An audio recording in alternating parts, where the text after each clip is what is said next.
At sa umagang po ito, nais ko rin pong i-share sa inyo, no? Yung 4 na pangunahing uri ng pag-ibig sa Bible. At ito po ay hango sa salitang Griego. 4 main types of love in the Bible derived from the Greek word. Ito po'y 4. Ang una po ay ang tinatawag na agape love. Alam na po natin yan, di po ba? Ang agape love, ang pinakamataas na anyo ng pag-ibig na kumakatawan sa walang pag-iimbot, walang kondisyon, at sakripisyong pag-ibig ng Diyos para sa sangkatauhan na siyang dapat tularan ng mga Kristiyano. Agape love. At yan po yung binanggit ko sa inyo kanina. Yung nasa John 3:16. Yan na po, mga kapatid, ang pinakamataas na anyo ng pag-ibig. No? Na kumakatawan sa walang pag-iimbot. Kumakatawan sa walang kondisyon. At punong-puno ng sakripisyong pag-ibig ng Diyos para sa sangkatauhan na siyang dapat tularan ng mga Kristiyano.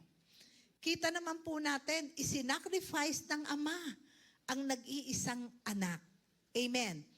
At si Jesus bilang nag-iisang anak, sinakripisyo niya ang kanyang buhay. Pwede naman siya manatili sa langit, di po ba?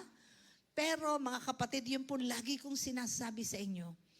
Iniwanan ni Jesus ang langit, bumaba siya sa lupa to seek and save the lost. Imagine, yung pagsasacrifice na ginawa ni Jesus para lamang ikaw at ako na kumilala at tumanggap sa Kanya ay maligtas. Ginawa na ni Jesus ang lahat. Nasa tao na lang po ang pagpili. Ano ang pipiliin mo bilang tao? Buhay o kamatayan? Kaligtasan o kapahamakan? Anong pipiliin natin? Nasa tao po ang pagdidesisyon. Kaya iyan po hanggat hindi na ipapaliwanag sa mga mahal sa buhay, kaibigan, kakilala natin na wala pang personal na ugnayan sa Diyos, hindi po nila basta mauunawaan. Di po ba?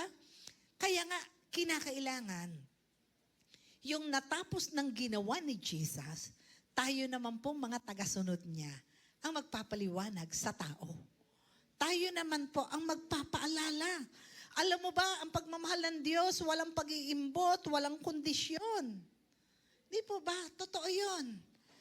Yung sakripisyong pag-ibig ng Diyos sa sangkatauhan ay dapat mo at dapat kong tularan. No? Dapat po nating tularan.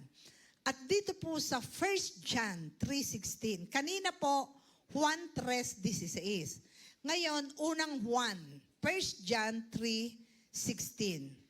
Sabi po dito natin nalalaman ang pag-ibig. Inialay ni Kristo ang kanyang buhay para sa atin. Kaya dapat din nating ialay ang ating buhay para sa mga kapatid.